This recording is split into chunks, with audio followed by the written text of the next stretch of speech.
বন্ধুরা, আমরা যদি সপ্তম শ্রেণীর ইংলিশ ফর টুডে বইয়ের ১ নম্বর পৃষ্ঠায় লক্ষ্য করি, এখানে শুরুতেই বলা হয়েছে ইউনিট 1 অর্থাৎ ইউনিট ১। তখন এখানে বলা হয়েছে অ্যাটেনশন প্লিজ, দয়া করে মনোযোগ দাও। আচ্ছা, আমরা একটু নিচে লক্ষ্য করলে এখানে কিন্তু সুন্দর একটি ছবি দেখতে পাচ্ছি, তাই না? আমরা দেখতে পাচ্ছি একজন শিক্ষক, তিনি কিন্তু ক্লাসে পাঠদান করছেন। আচ্ছা, এরপর যদি আমরা আরেকটু নিচে লক্ষ্য করি, দেখো এখানে আমাদেরকে বলা হয়েছে লার্নিং আউটকামস অর্থাৎ শিখন ফল। After we have studied this unit we will be able to, অর্থাৎ এই পাঠ শেষে আমরা যে বিষয়গুলো নিয়ে জানতে পারবো বা যে বিষয়গুলো সম্পর্কে আমরা জানতে পারবো সেগুলো হচ্ছে কি, দেখো প্রথমে বলা হয়েছে follow instructions, commands, রিকোয়েস্টস, announcements and act accordingly. আচ্ছা, বলা হয়েছে কি যে আমরা নির্দেশনাবলী, আদেশ, অনুরোধ, ঘোষণা এগুলো মেনে চলতে পারবো। আচ্ছা, এরপরে বলা হয়েছে use sounds, stress and intonation. আচ্ছা, বলা হয়েছে যে আমরা ধ্বনি, তারপর হচ্ছে শ্বাসাঘাত এবং স্বরধ্বনি ব্যবহার করতে পারবো। আচ্ছা, এবারে বলা হয়েছে ask and question, ask and answer questions. আচ্ছা, বলা হয়েছে যে আমরা প্রশ্ন জিজ্ঞেস করতে পারবো এবং উত্তর দিতে পারবো। আচ্ছা, এরপরে যদি আমরা এর পরবর্তী পৃষ্ঠায় চলে যাই, দেখো বন্ধুরা, আমরা যদি পেজ নাম্বার 2তে লক্ষ্য করি, দেখো এখানে বলা হয়েছে লেসন 1 ইন দ্য ক্লাসরুম। আচ্ছা, এখানে বলা হয়েছে লেসন 1 অর্থাৎ অধ্যায় 1 ইন দ্য ক্লাসরুম অর্থাৎ শ্রেণীকক্ষের ভিতরে। দেখো এখানে অ্যাক্টিভিটি এতে আমাদের বলা হয়েছে লিসেন অ্যান্ড সে।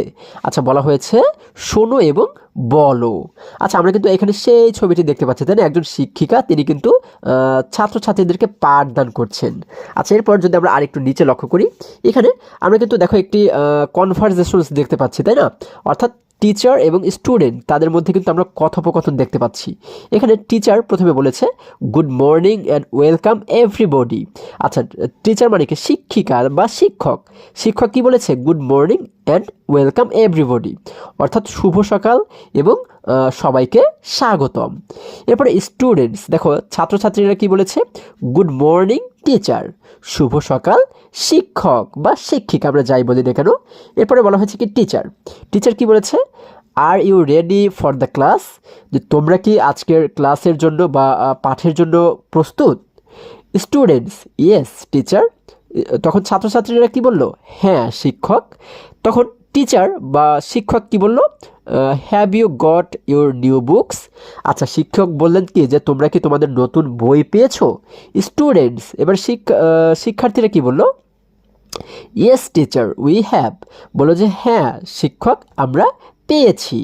আচ্ছা, তারপরে দেখো এখানে টিচার এবারে কি বলেছে? Teacher good, please remember to bring your English book every day. আচ্ছা, বলা হয়েছে যে ভালো, দয়া করে তোমাদের যে ইংরেজি বইটি রয়েছে সেটি প্রতিদিন নিয়ে আসার জন্য মনে রাখবে। ঠিক আছে, মানে তোমাদের যে ইংরেজি বইটি দেওয়া হয়েছে সেটি কিন্তু প্রত্যেক দিন নিয়ে আসার কথা মনে রাখবে। And speak English with me and with your classmates. আচ্ছা, বলা হয়েছে যে এবং আমার সঙ্গে এবং তোমাদের যে সহপাঠীরা রয়েছে তাদের সঙ্গে ইংরেজিতে কথা বলবে। আচ্ছা, এরপর যদি আমরা আরেকটু নিচে লক্ষ্য করি, দেখো এখানে অ্যাক্টিভিটি বিতে যদি আমরা লক্ষ্য করি, এখানে বলা হয়েছে read the conversation and act it out in pairs. আচ্ছা, বলা হয়েছে যে এই কনভারসেশন বা এই কথোপকথনটি পড়ো এবং জোড়ায় জোড়ায় তোমরা এটিকে অভিনয় করো। আচ্ছা, তাহলে আমরা এই কনভারসেশনটা একটু আগে তো পড়েছি, তাই না? তাহলে তোমরা এই কাজটি করবে, একজন টিচার সেজে কথা বলবে এবং একজন স্টুডেন্টস সেজে কথা বলবে। ঠিক আছে, তারপরে কিন্তু এই কনভারসেশনসটি বা এই কথোপকথনটি তোমরা কিন্তু অভিনয় করবে। ঠিক আছে, জোড়া জোড়া বেঁধে কিন্তু তোমরা অভিনয় করবে। Discuss the question with your partner. আচ্ছা, তোমার যে পার্টনার থাকবে, হ্যাঁ, তার সঙ্গে কিন্তু প্রশ্ন নিয়ে আলোচনা করতে বলা হয়েছে তোমাদেরকে। আচ্ছা, এবারে দেখো এখানে আমরা কিন্তু একটি প্রশ্ন দেখতে পাচ্ছি, what does the teacher ask the students to do. আচ্ছা, বলা হয়েছে যে শিক্ষক ছাত্রছাত্রীদেরকে কি করার জন্য বলেছিল। আচ্ছা, শিক্ষক ছাত্রছাত্রীদেরকে কি করার জন্য বলেছিল কিন্তু তারা যে ইংরেজি বইটি পেয়েছে সেই বইটি যেন প্রত্যেক দিন ক্লাসে নিয়ে আসে, তাই না? আচ্ছা, তাহলে আমরা এটিকে উত্তর হিসেবে কি লিখতে পারি? দেখো আমরা যদি উত্তরটা একটু দেখে আসি, বন্ধুরা, আমরা অ্যাক্টিভিটি বিতে অ্যান্সার দিয়ে লিখতে পারি the teacher ask the students to bring their English book every day. She also tells them to speak English with her and with their classmates.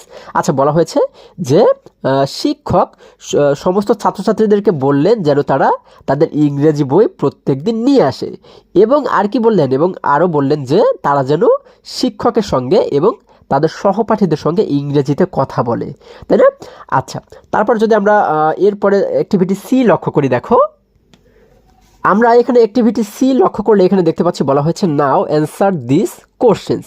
আচ্ছা, বলা হয়েছে যে এই প্রশ্নগুলোর উত্তর দাও। দেখো আমরা কিন্তু এখানে 4টি প্রশ্ন দেখতে পাচ্ছি, তাই না?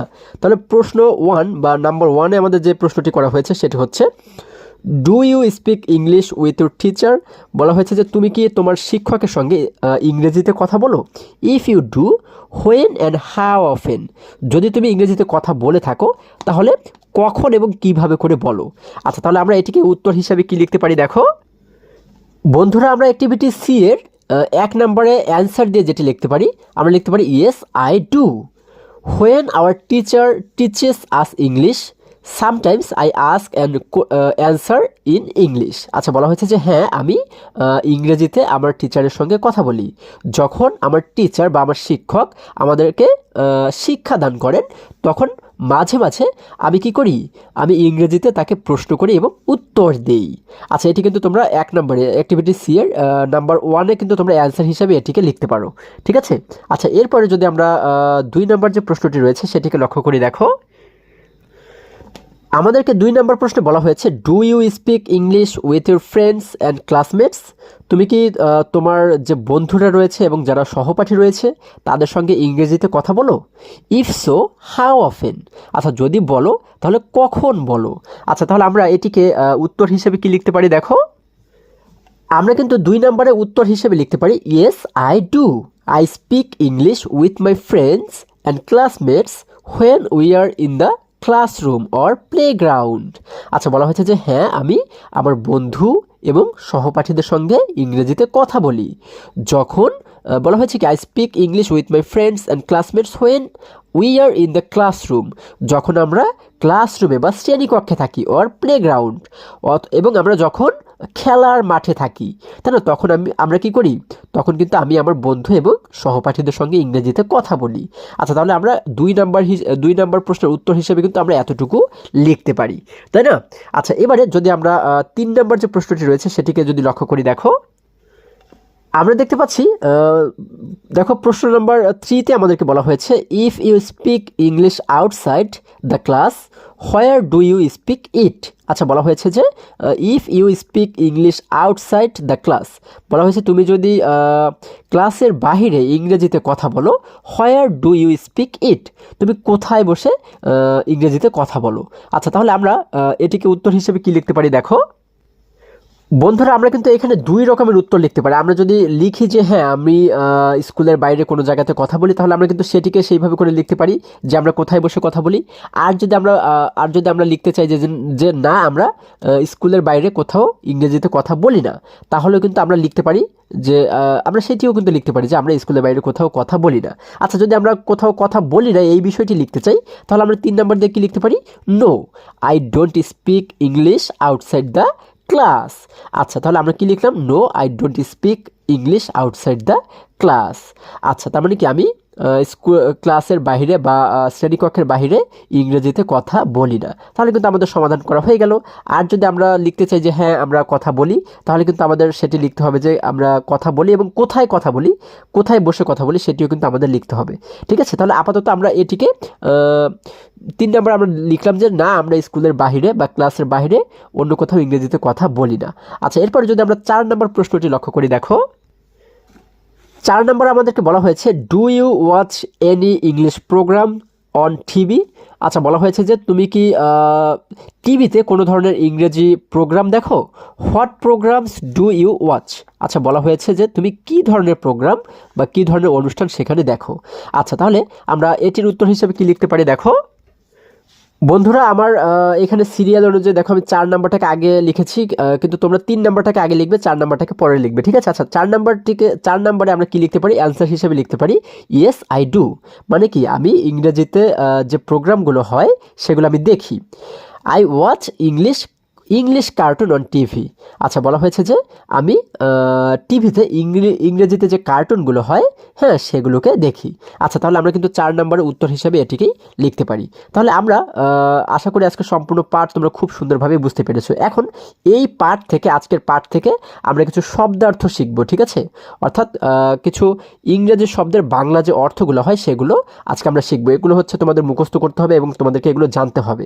যদি এই শব্দের অর্থগুলো তোমরা জানো, তাহলে কিন্তু খুব সহজেই তোমরা যখন নিজেরা এই অধ্যায়গুলো অর্থাৎ এই পৃষ্ঠার যে পড়াগুলো সেগুলো যখন নিজেরা তোমরা পড়ার চেষ্টা করবে, তখন কিন্তু খুবই সহজেই তোমরা অর্থসহ এটিকে বুঝতে পারবে।